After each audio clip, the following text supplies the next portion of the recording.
ജമ്മു കാശ്മീരിൽ 4 ഭീകരർ പിടിയിൽ. ജെയ്ഷെ മുഹമ്മദുമായി ബന്ധമുള്ളവരെയാണ് ശ്രീനഗർ പോലീസും സുരക്ഷാ സേനയും ചേർന്ന് അറസ്റ്റ് ചെയ്തത്. ആയുധങ്ങളും സ്ഫോടക വസ്തുക്കളും പിടിച്ചെടുത്തു. ആർ അച്യുതൻ ഡൽഹിയിൽ നിന്ന്. അച്യുതൻ, വിവരങ്ങൾ എന്തൊക്കെയാണ്?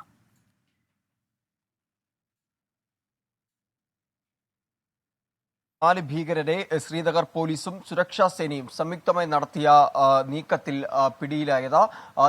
രഹസ്യ വിവരത്തിന്റെ അടിസ്ഥാനത്തിലായിരുന്നു ഇന്നലെ ഈ പരിശോധന നടത്തുന്നത്. തുടർന്നാണ് ഇവരെ പിടികൂടാനായത്. ഇവരുടെ പക്കൽ നിന്നും നിരവധി ആയുധങ്ങൾ, സ്ഫോടക വസ്തുക്കളും ചൈനീസ് ഗ്രനേഡ് അടക്കമുള്ള വസ്തുക്കൾ കണ്ടെടുത്തിട്ടുണ്ട്. നിലവിൽ ഇവരെ ഇപ്പോൾ ചോദ്യം ചെയ്തു വരികയാണ്. മാത്രമല്ല, ഇവരുമായി ബന്ധമുള്ള മറ്റു സംഘങ്ങളെ കൂടി കണ്ടെത്തുവാനുള്ള പരിശോധനകളും ഇപ്പോൾ ആരംഭിച്ചിട്ടുണ്ട്. നേരത്തെ തന്നെ ഈ ഭീകരവിരുദ്ധ പ്രവർത്തനങ്ങൾ ഭാഗമായിട്ട് സൈന്യം വലിയ രീതിയിലുള്ള നിയന്ത്രണങ്ങളും അതുപോലെ തന്നെ നിരീക്ഷണങ്ങളും ജമ്മു കാശ്മീരിൽ ഏർപ്പെടുത്തിയിട്ടുണ്ട്. ഇതിന്റെ ഭാഗമായി നിരന്തര പരിശോധനകൾ പലയിടങ്ങൾ കേന്ദ്രീകരിച്ചും നടക്കുന്നുണ്ട്. ഇതിന്റെ ഭാഗമായി കൂടിയാണ് ഇന്നലെ ഈ 4 ഭീകരരെ, ജെയ്ഷെ മുഹമ്മദ് ഭീകരർ ബന്ധമുള്ള 4 പേരെ ഇപ്പോൾ പോലീസ് അറസ്റ്റ് ചെയ്തിരിക്കുന്നത്. ആർ അച്യുതനാണ് വിവരങ്ങൾ നൽകിയത് ഡൽഹിയിൽ നിന്ന്.